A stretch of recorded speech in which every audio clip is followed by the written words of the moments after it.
The whisper beneath the oak. The night of even Kupala was always mysterious, but this time there was something different in the air, an invisible fear, a presence that hadn't been there before. Elder Artem's words echoed in the minds of the young villagers. But as always, not everyone was afraid. "Are you scared?"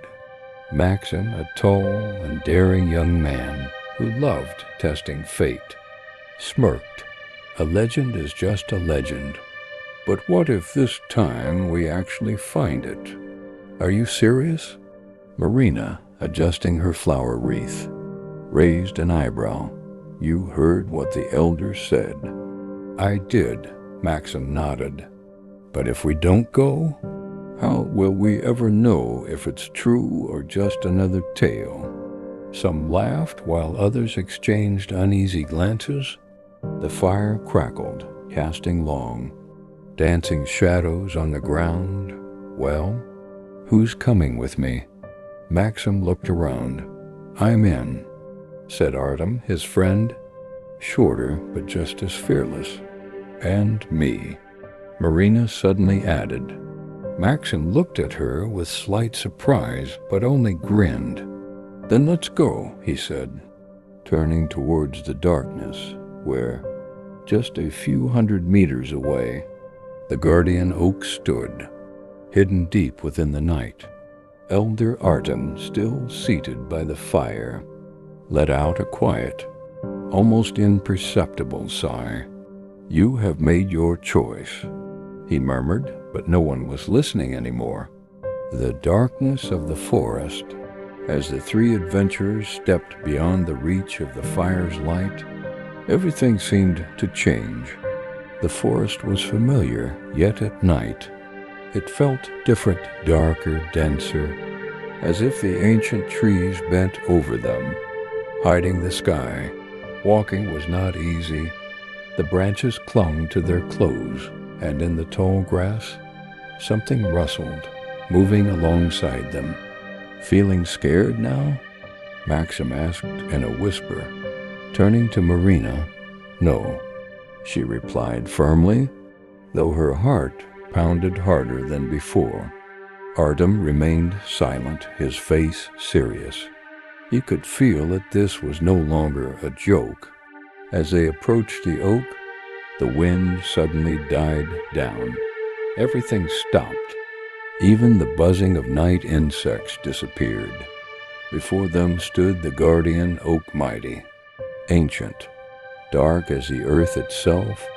Its massive trunk was cracked, the deep lines on its bark resembling scars. Its roots sprawled across the ground like giant, gnarled fingers. The forest was silent, and then something whispered from beneath the roots, the elder's tale, awakening of the dark ones. The bonfire continued to burn, casting flickering shadows over the faces of those who remained to listen. The night air, once filled with laughter, now felt heavy with something unseen, something waiting. Elder Artem never took his eyes off the darkness where Maxim, Artem, and Marina had disappeared. He ran a hand through his gray beard, sighed heavily, and, as if carefully weighing each word, continued his story. But they didn't hear the most important part.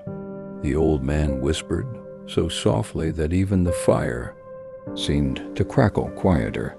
The young villagers leaned forward, afraid to miss a single word. After midnight, the forest awakens. Finding the fern flower is not so simple, because not everyone wants it to be found. Someone swallowed hard, their throat dry with nervousness, but the elder's gaze remained fixed toward the trees. "Do you think they will just walk to the oak? Do you think it stands there waiting? No. The forest is not just trees, it is alive, and it knows who does not belong." Silence settled over the group. Those who are not afraid, those who go deeper, are never alone. because when the clock passes midnight, shadows begin to move, those who should not be among the living. The elder leaned closer to the fire, his voice lowering to a near whisper. The Mavkas rise from the swamps, their long, wet hair dripping like river weeds, their eyes glowing in the dark.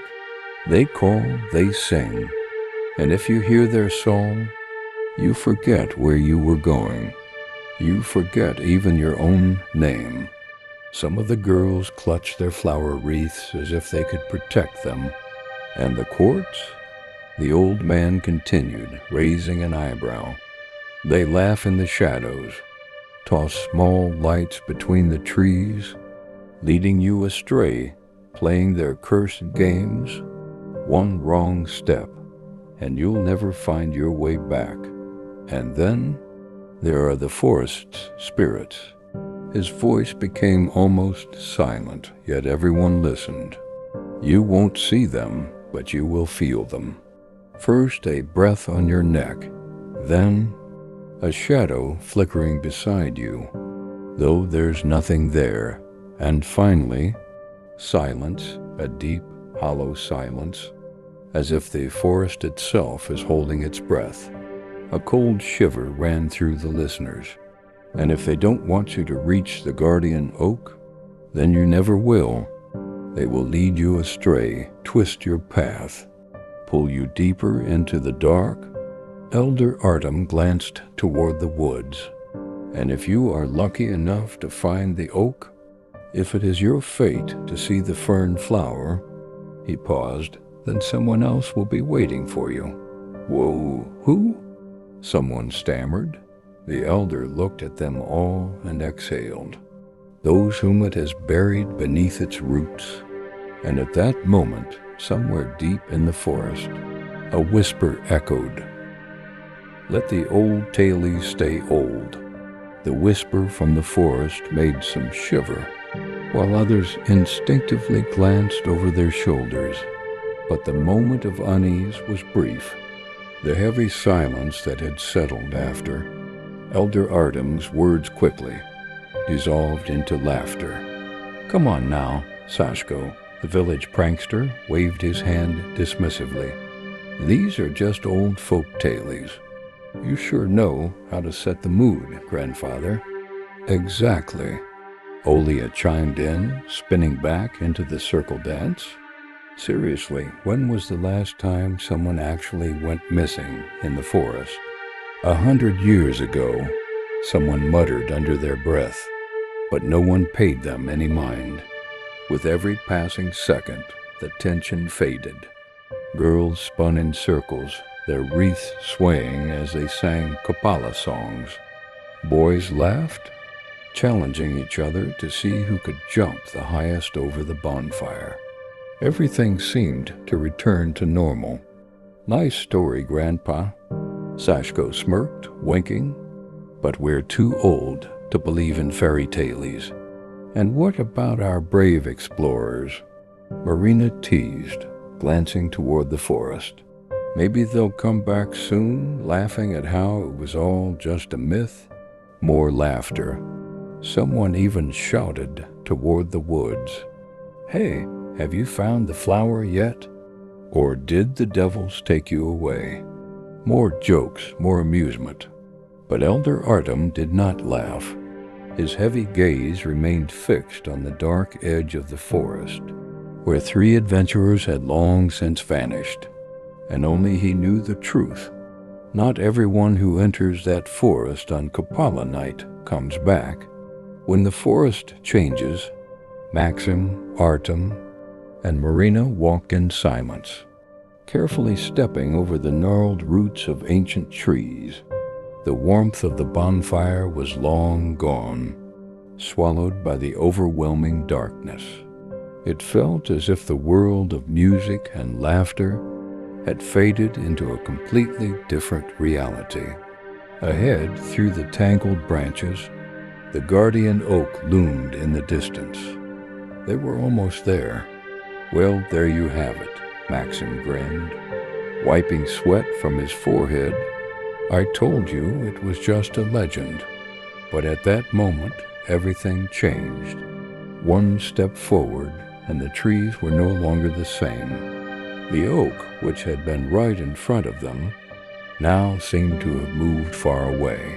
The wind died abruptly, replaced by absolute silence. What the hell? Artem muttered, looking around. The forest was different, thicker. Where the trees had once been scattered, they now stood densely packed, their branches twisting together like skeletal hands. The moonlight barely reached them. "This isn't where we were," Marina whispered, clenching her fists. "We were just..." And then she heard it.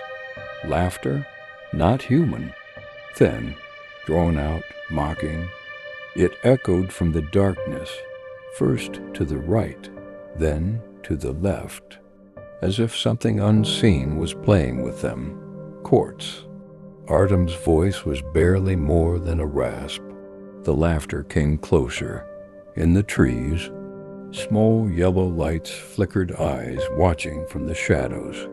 "Don't look, just keep walking," Maxim ordered through gritted teeth. They pushed forward, forcing themselves not to turn back. But then another step, and the ground beneath them was wet. "Wait, is this a swamp?" Marina gasped, but there had been no swamp here before. Suddenly something cold touched her hand. "Wet," she screamed, jerking back too late. From the water, a figure rose, tall, thin, pale as death.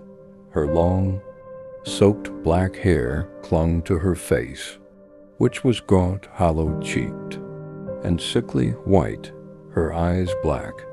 Endless voids, a Mafka. She stretched her bony hands toward Marina. Her lips did not move, but her voice, soft, enchanting, a deadly lullaby. "Come to me, girl. I will tell you the secrets of the water." Marina froze. Her lips trembled. Her eyes glazed over. "Marina." Artem lunged, grabbing her arm, yanking her back. The Mafka's lips snapped shut. Her black eyes flashed with rage before she slowly sank back into the dark water. "Just keep walking. Keep walking, don't stop." Maxim exhaled, gripping Marina's shoulder. They moved forward, ignoring the whispers in the trees, the shadows that slid between the branches, the heavy breathing that seemed to come from right behind them. The oak, their goal, was somewhere ahead, but now they were no longer sure if they were even walking in the right direction.